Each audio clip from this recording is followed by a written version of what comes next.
Hey guys, welcome to Silly Minded. Don't forget to hit that like button and subscribe. एक ऐसे देश की कल्पना कीजिए जिसका जन्म ही बंटवारे के जख्मों से हुआ हो जिसके शहर दंगों की आग में जल रहे हों। और जिसकी सरकारी तिजोरी लगभग खाली हो। बिल्कुल। और फिर सोचिए कि महज 17 साल बाद वही देश दुनिया के मंच पर एक मजबूत आवाज बन जाता है। भारत के प्रधानमंत्री श्रृंखला के इस पहले विश्लेषण में आपका स्वागत है। आज हम उस शख्सियत की कहानी को समझने की कोशिश करेंगे जिसने इस बदलाव की नींव रखी, भारत के पहले प्रधानमंत्री नेहरू जी। और आज हमारा मकसद सिर्फ तारीखें दोहराना नहीं है, बल्कि ये समझना है कि नेहरू ने उस नाजुक वक्त में एक नए राष्ट्र की सोच को कैसे गढ़ा। हाँ, हमारे पास जो सामग्री है वो उनके पूरे कार्यकाल का एक लेखा जोखा है, उनकी नीतियां, उनकी सफलताएं और हाँ, उनकी बड़ी नाकामियां भी। चलिए इस कहानी में जरा गहराई से उतरते हैं। चलिए शुरू करते। सबसे पहली बात जो दिमाग में आती है वो है उनका कार्यकाल, 16 साल और 286 दिन। ये एक रिकॉर्ड है, आज तक कोई प्रधानमंत्री इसके आसपास भी नहीं पहुंचा है। उनकी घरेलू नीति के 3 बहुत साफ स्तंभ थे। हाँ। पहला था देश को जोड़ना और उसे एक नया नक्शा देना। जी, हम सब जानते हैं कि सरदार पटेल ने रियासतों को भारत में मिलाने का वो चमत्कारी काम किया था, लेकिन उसके बाद सवाल था कि भाषा और संस्कृति के आधार पर बटे इन हिस्सों को एक साथ कैसे रखा जाए। और यहीं पर आता है राज्य पुनर्गठन अधिनियम 1956। हाँ, और ये एक बहुत साहसी कदम था। ये फैसला करना कि भारत के राज्य भाषा के आधार पर बनेंगे, इसमें बहुत जोखिम था। इसकी शुरुआत आंध्र प्रदेश से हुई थी, है ना? जी, एक लंबे आंदोलन के बाद। हाँ।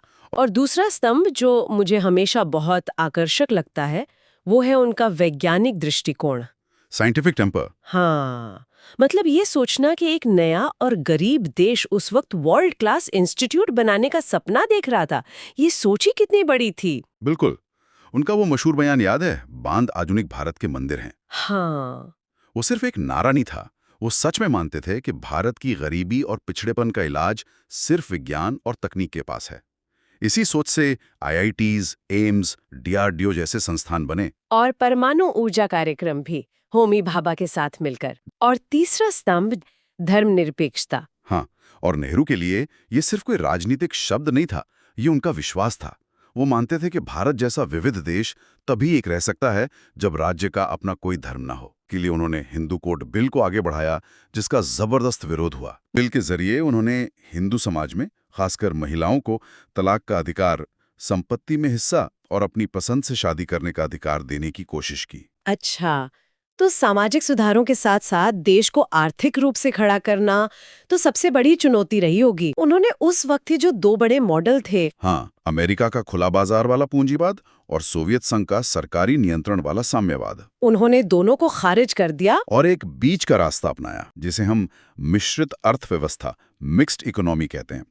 सीधा सा मतलब था कि कुछ जरूरी भारी उद्योग सरकार चलाएगी और बाकी क्षेत्रों में प्राइवेट सेक्टर को भी काम करने दिया जाएगा। और इस मॉडल को लागू करने के लिए उन्होंने 1950 में योजना आयोग बनाया। बिल्कुल, और यहीं से भारत में पंचवर्षीय योजनाओं का दौर शुरू हुआ, जो दशकों तक चला। पहली पंचवर्षीय योजना तो खेती पर थी, है ना? हाँ, 1951-56 वाली, वो बहुत जमीनी थी। देश में खाने का संकट था, तो पूरा जोर खेती, सिंचाई, भाखड़ा नांगल जैसे बांधों पर दिया गया। ये हेरोड डोमर मॉडल पर आधारित थी। लेकिन असली बड़ा बदलाव तो दूसरी योजना में आया, महालनोबिस मॉडल। बिल्कुल, प्रशांत चंद्र महालनोबिस का ये मॉडल एक गेम चेंजर था। इसने भारत की आर्थिक सोच को पूरी तरह से बदल दिया। कैसे? अब फोकस खेती से हटकर भारी उद्योगों पर आ गया। तर्क ये था कि अगर हमें रोजमर्रा की चीजें बनानी है तो पहले वो मशीनें बनानी होंगी जो उन चीजों को बनाएंगी। और उन मशीनों को बनाने के लिए हमें स्टील चाहिए। एग्जैक्टली। इसी सोच के तहत भिलाई, राउरकेला और दुर्गापुर में विशाल स्टील प्लांट लगाए गए। ये भारत के औद्योगिक आधार की नींव थी। लेकिन क्या ये एक बड़ा जुआ नहीं था? मतलब एक ऐसा देश जो अपने लोगों का पेट नहीं भर पा रहा था, वो अपना सारा पैसा स्टील प्लांट पर लगा रहा था। ये एक बहुत बड़ा जुआ था और इसकी आलोचना भी हुई। आलोचक कहते थे कि आप आम आदमी की जरूरतों को नजरअंदाज कर रहे हैं, और इसका एक नतीजा और निकला। क्या? क्योंकि सब कुछ सरकारी नियंत्रण में था, यहीं से लाइसेंस राज की शुरुआत हुई, जिसने दशकों तक भारत की तरक्की को जकड़े रखा। तो फायदा भी हुआ और नुकसान भी। और ये जो आत्मनिर्भरता की सोच थी, ये सिर्फ अर्थव्यवस्था तक नहीं थी, ये उनकी विदेश नीति में भी साफ दिखती थी। एकदम। नेहरू अंतर्राष्ट्रीय मंच पर सिर्फ भारत के प्रधानमंत्री नहीं थे, वो ग्लोबल साउथ यानी दुनिया के नए नए आजाद हुए गरीब देशों की आवाज बन गए थे। उस वक्त तो दुनिया दो हिस्सों में बंटी थी, अमेरिका और सोवियत संघ। हाँ, कोल्ड वॉर का जमाना था और दोनों चाहते थे कि भारत उनके गुट में शामिल हो जाए। और नेहरू ने दोनों को मना कर दिया। हाँ, और यही उनकी विदेश नीति का सार था, गुटनिरपेक्ष आंदोलन नैम। उन्होंने मिस्र के नासिर और यूगोस्लाविया के टीटो के साथ मिलकर एक तीसरा मोर्चा बनाया। इसका सिद्धांत क्या था? सिद्धांत साफ था, हम किसी भी सैन्य गुट का हिस्सा नहीं बनेंगे। हम अपनी विदेश नीति खुद तय करेंगे और हर मुद्दे को सही गलत के आधार पर देखेंगे। इसी सोच से 1954 में चीन के साथ पंचशील समझौता भी हुआ। हिंदी चीनी भाई भाई के नारे लगे। हाँ, शांतिपूर्ण सह अस्तित्व के 5 सिद्धांत। उस समय ये एक बहुत बड़ी कूटनीतिक जीत मानी गई थी। लेकिन यही आदर्शवाद उनकी सबसे बड़ी विफलता की वजह भी बना। बिल्कुल। 1962 का चीन भारत युद्ध, ये नेहरू के कार्यकाल का और शायद उनकी जिंदगी का सबसे अंधकारमय अध्याय है। वो चीन को लेकर इतने आश्वस्त क्यों थे? कह सकते हैं कि वो एक आदर्शवादी सोच रखते थे। उन्हें शायद ये भरोसा था कि एक समाजवादी देश, एक पड़ोसी देश कभी हमला नहीं करेगा। उन्होंने खतरे को कम आका नहीं, लगभग नजरअंदाज कर दिया। भारत की फॉरवर्ड पॉलिसी के जवाब में चीन ने जब हमला किया तो हमारी सेना तैयार ही नहीं थी। उनके पास न अच्छे हथियार थे, न बर्फीले पहाड़ों में लड़ने के लिए सही कपड़े, कुछ भी नहीं था। नतीजा एक अपमानजनक हार थी। चलिए, अब चर्चा को समेटते हुए कुछ और जरूरी बातें भी याद कर लें। नेहरू सिर्फ एक राजनेता नहीं थे, वो एक बेहतरीन लेखक भी थे। हाँ, उनकी किताबें द डिस्कवरी ऑफ इंडिया और ग्लिम्पसेस ऑफ वर्ल्ड हिस्ट्री आज भी क्लासिक्स हैं। और ये उन्होंने जेल में लिखी थी। जी।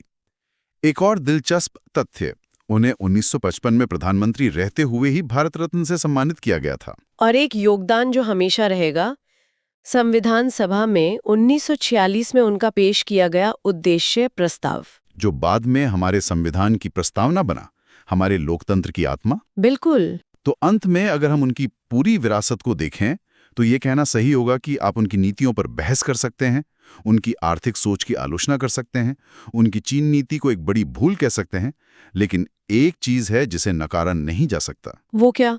वो एक संस्था निर्माता थे। उन्होंने संसद, एक आजाद न्यायपालिका, एक स्वतंत्र चुनाव आयोग और एक जीवंत प्रेस की नींव रखी। ये वो संस्थाएं हैं जिनकी वजह से भारत एक लोकतंत्र बना रहा। देश का नेतृत्व किसने संभाला? वो कौन थे जिन्हें शास्त्री जी के नाम से जाना गया, जिन्होंने 1965 के युद्ध का सामना किया और जय जवान जय किसान का अमर नारा दिया? ये सब जानेंगे हम अपनी अगली चर्चा में।